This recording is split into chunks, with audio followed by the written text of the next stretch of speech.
Welcome to the T-Pac Arcade. Today's game is Dead Moon for the NEC PC Engine. In this 1991 shoot-'em-up from TSS and Studio Dux, a comet has crashed into the moon and it's full of angry aliens. Now it's your duty as intergalactic landlord to go kick them out because that's our moon and rent is overdue. The sense of progression in this game is pretty great. You go from Earth to the moon, and each of the 6 levels takes you deeper and deeper into its core. And good news for humanity, there's an underground lake up there, so living on the moon is fair game once we've polluted the Earth beyond repair. Now we only have a few other problems to solve. No atmosphere to breathe, meteor strikes, dust as sharp as glass. Oh, and prehistoric skeletal monsters apparently.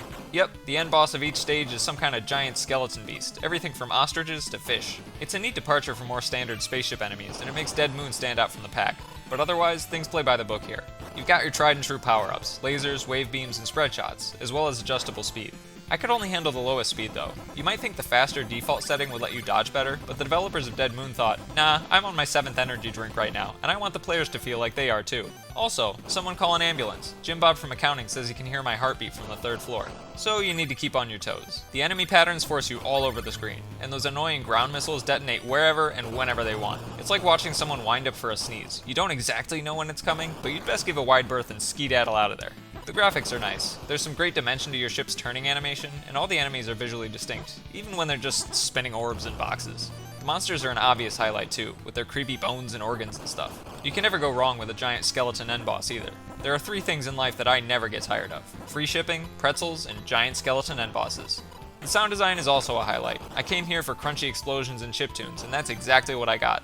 Some of the tracks even have an interesting Victorian feel to them, like I'm fighting Dracula instead of space aliens.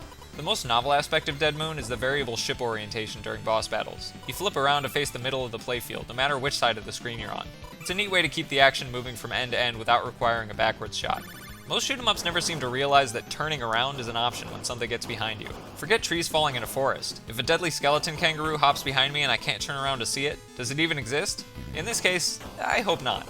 Dead Moon has a really well-defined difficulty curve. There are 3 lives per credit with infinite continues, and the challenge ramps up nice and steady from beginning to end. I was able to make my way through about 2/3 of the game before I needed to start save scumming. Stage 5 and 6 just got way too hectic. The enemy patterns force you into different parts of the screen in a really unintuitive way, and the power-ups are all placed in the most dangerous and crowded spaces. I felt like a guppy staring down a worm on a fishing line. I mean, sure, that hook is a bit ominous, but that worm looks real good, and it is almost lunchtime. My favorite part of Dead Moon was trying out the different power-ups on every stage. Unlike a lot of shooters, there was no single best weapon for every situation, so the game encouraged using a variety of shots. If I could change one thing though, I'd thin out the swarming enemies. Without a spread gun, they're basically guaranteed to smoke you every time, since the cloud is too densely packed to dodge. Overall, Dead Moon is a great time. It's the perfect blend of a few special mechanics within standard shoot-'em-up gameplay, and there's just enough of that unique quality to make it memorable among all the other shooters in the PC Engine library.